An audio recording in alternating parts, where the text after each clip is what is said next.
pamusoro the Holy Spirit baptism inova yatakasimbisiswa naishe wedu Jesu Kristu uye the promise yatakalimbiswa naiwo. Hallelujah. Tinoda kuti munzwisise kuti kuzadzwa nemweya mutsvene kwakakosha mukati momukristu wega wega. Every believer must desire to be filled with the Holy Spirit. For the past 3 weeks, let's pamusoro pakuita uncover demons and Satan. But now, unoda kuti uzadzwa nemweya mutsvene kana usingazodi kuti Satan abate ushemka mupenyu wako. Takataura isusu kuti the devil, the demons wants to possess the body. Kuti amanifest ari mumuviri. Nokuti kana awana musina mweya mutsvene, it is for the demons to come in. Hallelujah. But kana ndakazadzwa nesimba mweya mutsvene, haagoni kupinda mandiri because mandiri mune the power and the anointing and the fire of God. Saka ndinofanirwa kuva desire. The promise of the Holy Spirit haina kuvimbiswa chete kuvanhu vashoma chete, but to those who believe. It's chapter 2 verse 38. We have to talk about as a promise. So that we can go further. She explained today. So when we do that, Mabasa Apostle 8 chapter 2 verse 38. Then Peter said unto them, repent and be baptized, every one of you, in the name of Jesus Christ. Right. Let you receive the promise of the Holy Spirit. For the promise is for you and for those who shall be called. Hallelujah. Peter akanga achitaura kuwa kutitendeuka mumwe nomumwe wenyu. Kana matendeuka ipapo mucha babatizo msana Jesu mugozowana chipikirwa chomweya mutsvene nochipikirwa nechenyu nevana venyu navo vose vari kure nevanozodanwa naShe. It is a promise. Hallelujah. Amen. So this promise haina kuitwa nemumwe munhu kunze kwaiye Jesu Kristu pachavo. He did the promise vachiudza madisciples. Chavereka mama scriptures. It's chapter 1 verse 8. This is a common scripture. Bible notes that, but you will receive or you will have power when the Holy Spirit has come on you, and you will be my witnesses in Jerusalem and in Judea, Samaria, and to the ends of the earth. Amen. Jesu akuenda tinozwa aitaura pamusoro pomweya mutsvene. Mama scriptures ndichanoverengera kumba kuna John chapter 14, John chapter 16, chapter scriptures acho. But here tiri kunzwa achitaura mumadzidzi kuti you are going to receive power when the Holy Spirit comes upon you, which means mweya mutsvene kana achinga auya pamusoro poupenyu hwako ndopano experience the real power. Hallelujah. Power iri rino tikatanga kuti sepamusoro pepower rine mabranches akawanda. Here Jesus was teaching kuti muchava vadzidzi vangu. So muchava witnesses. We start to witness Christ. We start to preach the gospel. Not only that, Mwari vanotanga kuni power. Vanotanga kune boldness. Vanotanga ku experience the power of the gifts of the Holy Spirit. Vanotanga zvokumanifestwa. Mwari vanotanga kuzviratidza nesimba ravo because iye mweya mutsvene kana auya anouya nemagifts. Yokati mweya mutsvene is a person. Kune vaifonera mateaching ataita. Kana auya anouya nemagifts. Saka mweya mutsvene is not a gift one. He is a gift as a person here promise, but when he comes as a person with gifts that you know kuna Romans, that you know kuna Korea, lokatinoona maprofita, lokatinoona vamwe vakushansona in different areas, vamwe sokoro kuziva in other things that you know. Saka mweya mutsvene akakosha kuti ndizadzwe naye. Hallelujah. Rimwe basa raanofana kuita mandiri the advantages dzandinoda kuti titaure nhasi. Saka toranyadzi magifts. The advantage dzekuti iwe uzadzwe nemweya mutsvene dzinobatsira iwe chikristu chako. Write these scriptures because hatisi kuzomaverenga. The Bible talks us in John chapter 16 verse 13. Jesu aitaura. Ndichangotaura the theme yaibuda ipapo. He leads a believer into all truth.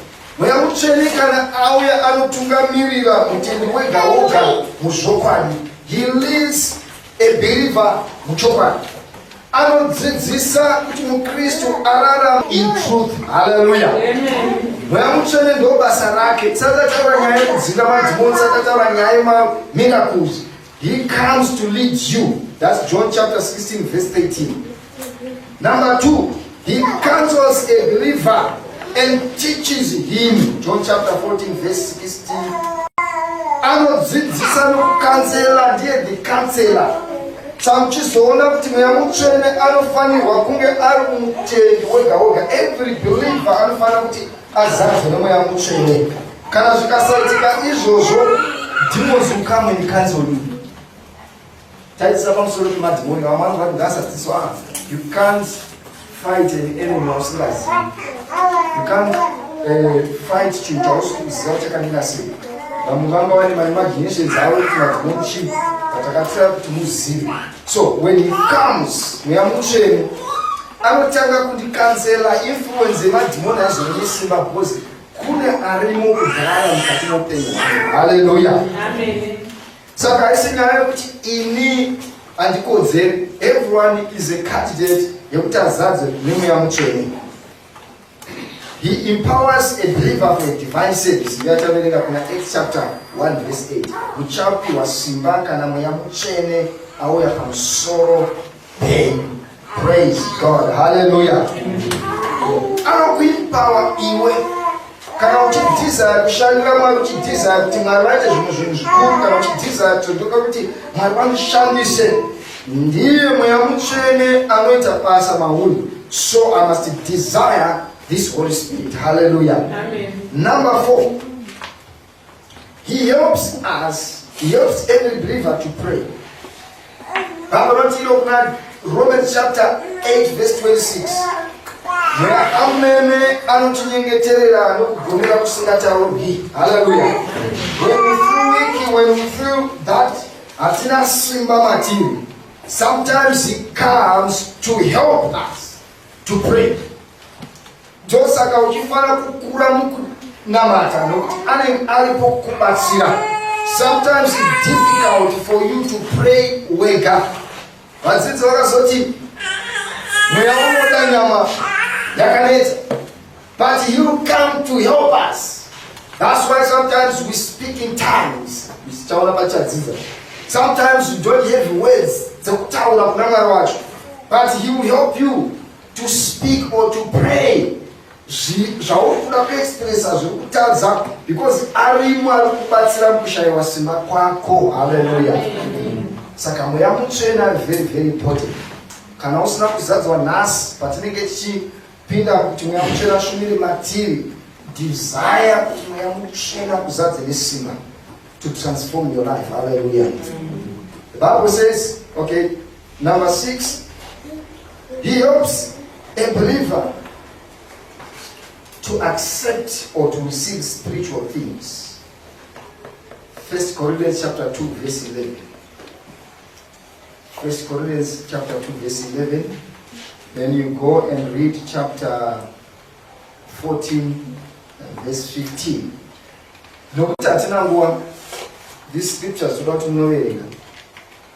Vari kumahome churches kuya kwatinosangana ndopataikivhura mascriptures atichinzwa from Bible, ndopatinozivita kuita kumahome churches, but tiri kuda kuti tingopa a guideline yezvatinofanira kugarisira. Ma-spiritual gifts anouya kana munhu achinge azadzwa nemweya mutsvene. Munhu haagoni kushandiswa naMwari or to do anything chine chokuita nepower naMwari, chine chokuita nemagifts anomanifesta muchechi, zvipo zvokuporesa, to prophesy, and other gifts dzinomeshenwa kuna vakorinde. All those gifts is package nomweya mutsvene. Hallelujah. Saka kana ndichida kuti ndive nepackage iyoyo, ndinofanirwa kuti ndizadzwe nomweya mutsvene. Kana ndichida chete kuti ndizokwanisawo kunamatira vanorwara vachipora, zvinongopfuura grace dzinopiwa mutendi wose kuti akanamata Mwari anomunzwa. Dzataitauraya ukaisa maoko pamusoro panorwara vanopora, zvasiyana negift of healing. Hallelujah. Amen. Gift of healing ndeyekuti nyanda ichinzi chirwere chei nyangoda ichinzi mukondombera inonzi chikensa. God heals. Hallelujah. Amen. Everything. Ndosaka mchona mwachishandiswa kupfuura vanhu. Uyu munhu ane gift yacho. Kana ndichida kuzova muprofita, zvasiyana nekuprofita kamuchite muchechi. Prophecy nekuva muprofita zvakasiyana, tichazozvidzidza. Hallelujah. Amen. Some are prophets. When I'm in office of a prophet, wasiyana nemunhu angoprofita muchechi. But iyo level iyo inoendawo nokukura kwanenge chiita muna Mwari zvotangira mukugamuchira nokunzwisisa mweya mutsvene. Hallelujah. Amen. Bible rinotitaura zvakare, anotibatsira kurarama a holy life. Thessalonians chapter 1 verse 5. Hangouyi kuti angoita zvinhu mukati muupenyu hwedu husingashanduki, husingaratidzi kuva holy. Hazvigoni. Saka we wonder mweya mutsvene anonzi akazadza vanhu, asi munhu wacho asingagoni kurarama upenyu huri holy. The life of a believer inofanira kureflectwa noupenyu huri holy, because he is the one who continues to make us holy. Holy Spirit anouya kuti sanctify, kutidzidzisa, as will be teaching us. Tichiramba tichienda mukutenda nomukutenda, ndobasa rake kudzidzisa upenyu. But hazvigoni kuitika kana munhu asingadi mweya mutsvene, kana asingagoni kushamadza naye, kana asingadi kuti agare maari. Haamanikidzi. Mweya mutsvene akasiyana nedhimoni. Rukani pandai kudzidzisa ndakati madhimoni pamwe pacho anopinda kana ukavhura wili yako, but pamwe pacho even against your will, as long hawana mukova. But mweya mutsvene haamanikidzi. Ndosaka muchiona kuti vamwe vanotunamatirwa mweya mutsvene, vamwe vozadzwa, vamwe havazadzwi. Vamwe vanenge vasati vanzwisisa, vamwewo vanenge vasinga open. Nokuti hauyi uzvimanikidza kuita zvokuti unoputirwa, kuti anoputirwa sedhimoni. Haya, mweya mutsvene haadaro. Anoita achinyatsoziva kuti iwewe uri kumugamuchira. Haleluya. Ikoko goipindai. Ndozvinoitwa mweya mutsvene. Haafoseri. Saka anozoda kutidzidzisa a holy life. ChristianWalkMinistriesCWMTV chokurarama tisina mweya mutsvene sometimes chinogona kurwadza. Pane zvinhu zvatisingagoni kuti nyama yedu yakatadza uye inoda kutadza. But kana tichida kuramba tichibuda muzviri ndega ndinogona kutadza. But mweya mutsvene kana aripo, he teach you, anondidzora. Number 8. The Holy Spirit anobatsira a believer to accept the Lordship of Christ. The Lordship of Christ. There are many Christians who just worship or pray, but they cannot make Jesus Lord. When we say Lord, He is the head of the church. He is your king. He is your master. Hallelujah. Saka zvinokupa obedience zvakare. Handigoni kuva muKristu ndichirarama upenyu with disobedient to my Lord. Saka kana ndana mweya mutsvene anondidzidzisa to submit to the Lordship of Jesus Christ. Pana vanobata zvakuridzidzisa. This is very important, kuti muone importance yomweya mutsvene. Ndo zvinhu zvaamadvantage ekushanda kwaanoita matiri apart from zvipo zvatinoda, mabasa makuru atinoda. Because vazhinji vakambofunga kuti kana chinzi mweya mutsvene, what we think, tinongofunga demonstration of power, all those gifts dzine chimanifest pachechi, tinongofunga ndo zvaakangowira kuita. No, he's working in your life every day. Anoda kushanda kuti mukanopen mouth. Saka ndinoita kukama naye as I pray, and also read the Bible, and also listen kuti Mwari anoda kuti ndiite sei. Mwari vanotaura. Hallelujah. Right. Number 9, he helps a believer to have a direct communication with God. Iko zvina pasina zvokutenderera. Tinonamata straight kuna Mwari. In the name of Jesus, the Holy Spirit will help you actually kundibatsira kuti ndisvike in the presence of the Lord. Tichitaura directly to God. Hallelujah. Amen. hapasina zvokuda kutanga tapoterera kuna sekuru kuna mbuya. Tina Mweya Mutsvene anotibatsira kuti tiende direct mupresence yaMwari achibata mumativi. We pray is praying with us.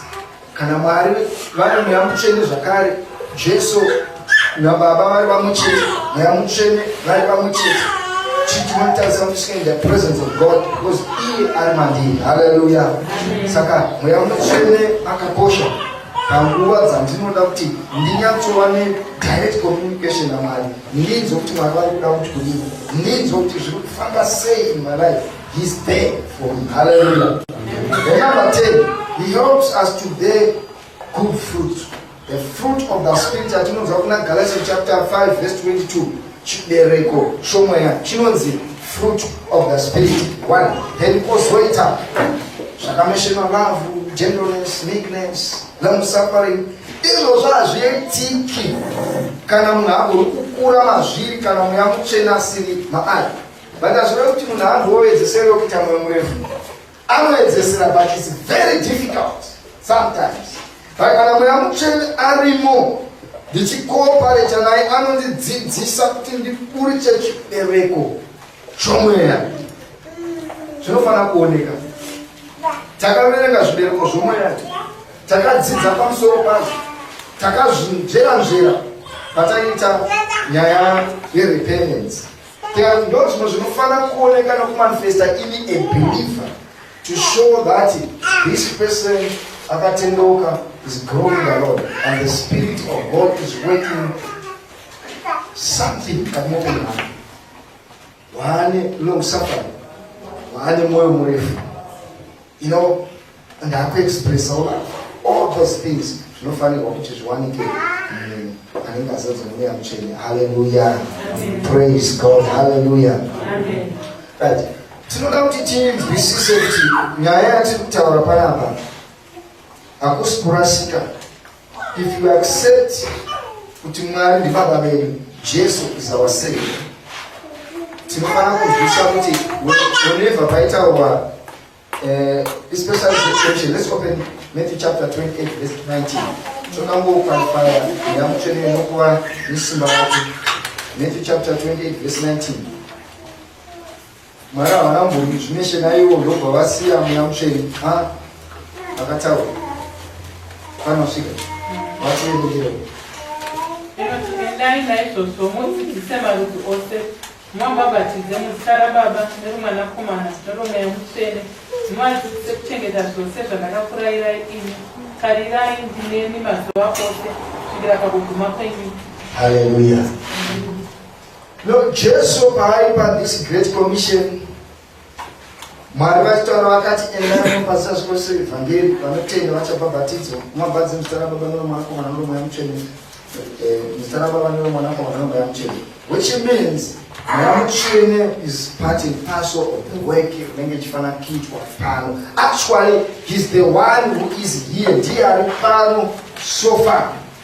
Jesu akakwira kudenga after aroverwa pamuchinjikwa, amuka nezuva retatu ndokwenda. Kana achizova pia kune vaya vanomboona mavision ache Jesu ndezvekushandirwa zvanyasha, asi agere kurudyi rwaBaba iko zvino. Person ari pano ndiye Mweya Mutsvene who is keeping the church.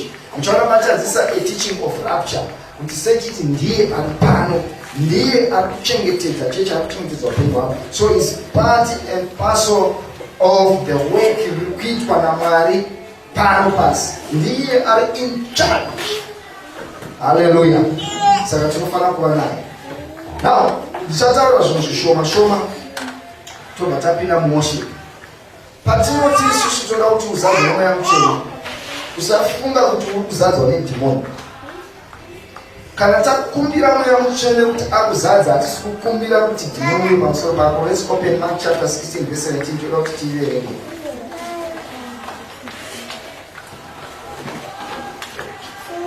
Because it's now an issue of speaking in tongues. When it comes, we speak in tongues. Hallelujah.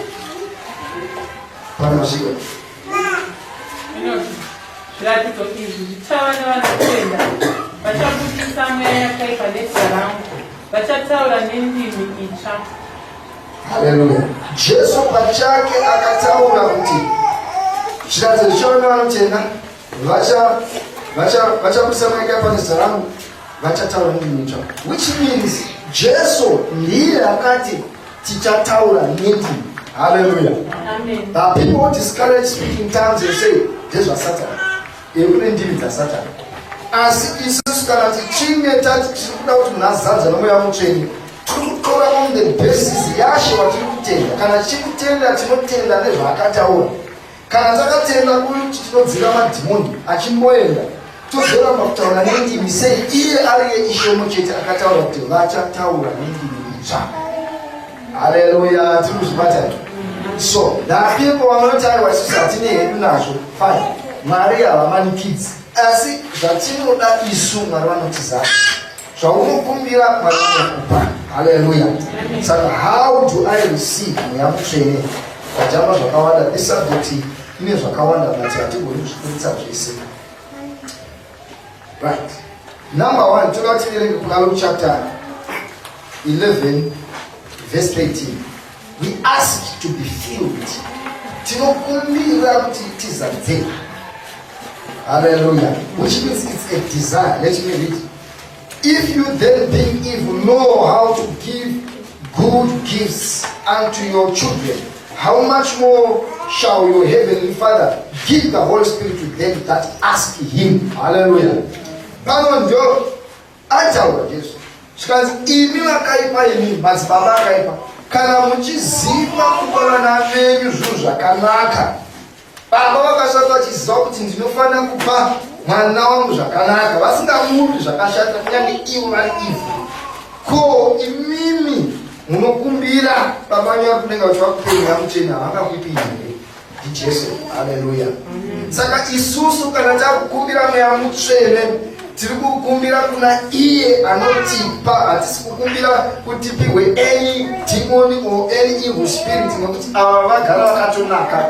Takumbira kuna baba vakanaka vanoziva kupa zviro zvakanaka zvose. Bible tells us every good gift comes from the Lord, when there's no shadow of turning in heavens. Hallelujah. Saka zvipo zvese zvakanaka, we believe God gives us every good gift. Saka kana wazadza nomweya mutsvene tinoti demon, kana riri demoni we see it kuti demoni toridzinga. Hallelujah. Takakudzidzisa kuti takudzinga mademoni usafila mhosva. I'm going to explain when we go in the session here yeprayer. Mweya mutsvene ndobva auya nesimba pamusoro pavo, vasati vambonamatirwa kana kuiswa maoko pamusoro pavo. Auya nesimba, vakatanga kuvanzwa vachitaura nendimi vachirumbidza Mwari, vakashamiswa. Saka vakagamuchira nokutenda. Hallelujah. Mweya mutsvene vakamugamuchira nokutenda. Praise God. Hallelujah. Amen. You know, Bible rinotiudza kuna Corinthians chapter 14 verse 39. 1 Corinthians chapter 14 verse 9. To those who say no, hazvichagoneki. Actually, Peter, who was teaching on balancing nyaya dzekutaura nendimi nokuzadza nomweya mutsvene, anoti iyo, wherefore, brethren, convert to prophecy, and forbid not to speak with tongues. Let all things be done decently in order. The Holy Spirit aikurudzirwa. Paul achidzidzisa kuti musaregedza kuprofita, musarambidza zvakare kutaura nendimi. Forbid not to speak in tongues or with tongues. Let all things be done decently in order. Zvaikurudzirwa kuti zviitwe nenzira kwayo. Hallelujah. Saka masikati anhasi tinoda kuti expect. How many masati vazadzira muchurch pazuva rese? Haisi mhosva, it's not a sin. Kana usati vazadzira mweya mutsvene by evidence of speaking tongues. Oh, how many people will speak in tongues? Vanhu vanotya. Alright. Simunzisa here. This promise is for you. Hallelujah. Expect to be filled. Sharing one scripture, then we close this session. Acts chapter 19. The Bible says, and when Paul had laid his hands upon them, the Holy Spirit came on them, and they spoke with tongues and prophesied.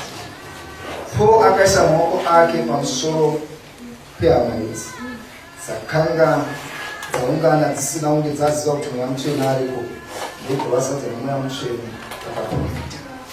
Usatya, usazeza.